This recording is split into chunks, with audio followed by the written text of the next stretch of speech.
难道有投资公司愿意注资了？猜对了 ，SXC，我好像听说过，是业内蛮有名的一家基金公司。你怎么搭上的关系啊？我不知道啊，你不知道吗？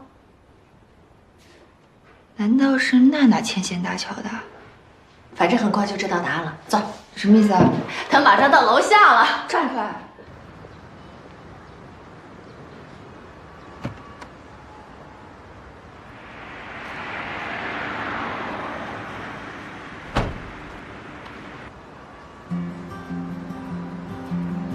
贝小荣，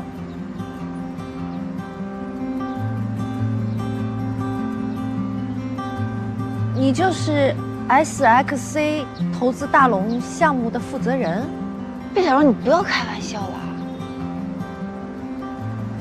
SXC 成立于德国，我爷爷贝山是最大股东。重新跟两位自我介绍一下，贝小荣 ，SXC 总经理。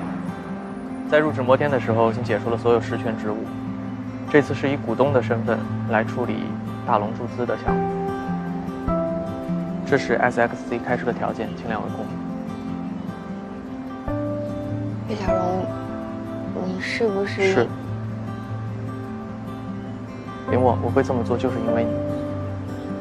你之前也帮过我，就当我报答你好不好？你没有必要做到这个份上。有必要。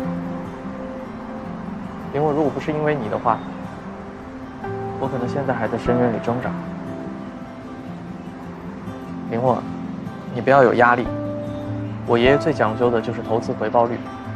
如果不是因为大龙有利可图，不管我怎么求他都不会帮我。那你是怎么说服你爷爷的？最简单的方法，摆数据给他看。我之前在对冲基金市场做得还不错，所以爷爷很信任我。他认为大龙能替他挣到钱，我不过是牵线搭桥而已。好了，林沃，这不是施舍，这是投资，公平公正，愿赌服输。当然，大龙接受 SXC 的注资，也要承担一定的风险，所以你要考虑清楚。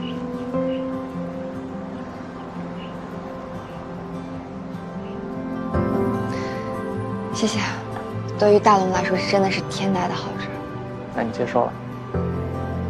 当然了，贝总，楼上请。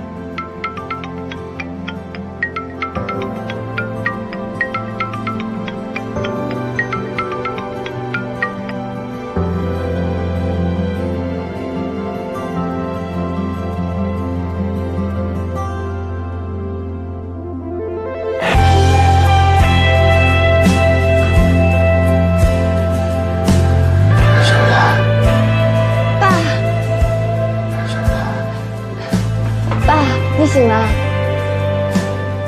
感觉好点了吗？